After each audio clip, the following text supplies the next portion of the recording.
If you want to see how the Vietnamese people were able to defeat the technologically superior Americans, you can go 40 miles northwest of Saigon to the region of Cu Chi and check out the secret tunnels guerrilla fighters built there. Trees have now grown back in this area, which was the most bombed, shelled, gassed, and defoliated region in the history of warfare. Our guide points out one of the many craters that can still be seen in what was once called a free fire zone. B-52 bomb, right? No one above ground could survive such an onslaught, so the people dug a vast complex of tunnels underground over the course of 20 years. Here they could live in safety, several meters below the surface. Our guide showed us one of the concealed trapdoor entrances to the tunnels and demonstrates how small one has to be to enter. These holes were often too tiny for American soldiers to fit through. I just barely made it.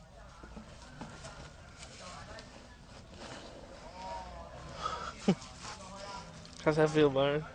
Pretty snug. Oh, maybe stuck. All right. Wow. Inside, the tunnels are incredibly cramped and humid.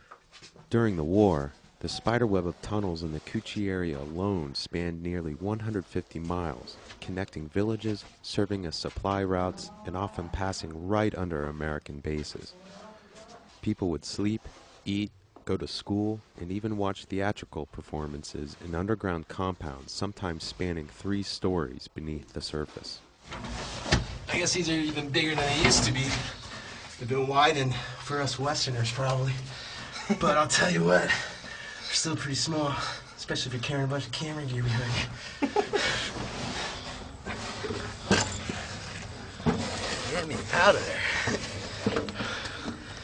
Yeah. Whew. Well, that was really hot. I gotta be honest, I got a little claustrophobic in there.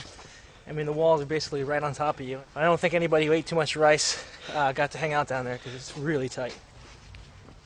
Over here look like the armed workshop.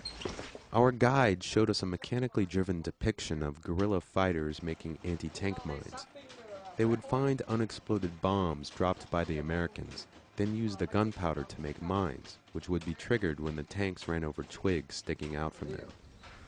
When the tank butts over, the mine will explode. Boom! Can be able to destroy the truck of the tank. After that, the tank could not move anymore. Here he showed us an American tank which fell victim to this primitive yet extremely effective device. We see over here, this American tank M41 were destroyed right here in 1970 by a delay mine. Next, he showed us some of the booby traps used against enemy soldiers that came into the area. All of them were camouflaged on the top. And when nobody step on it, you see what happened. Wow. Both side will get stuck from here. Rolling. Right? Yeah. When someone step, chair work. Wow.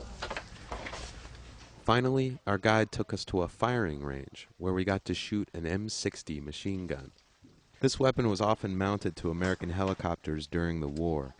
It is incredibly loud and powerful, with a maximum range of over 2 miles and a firing rate of 100 rounds per minute. Jesus. That's loud. Wow.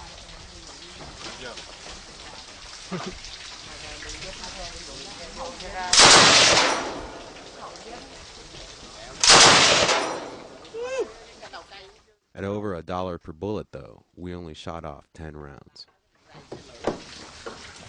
That's a big gun. Why don't you try that?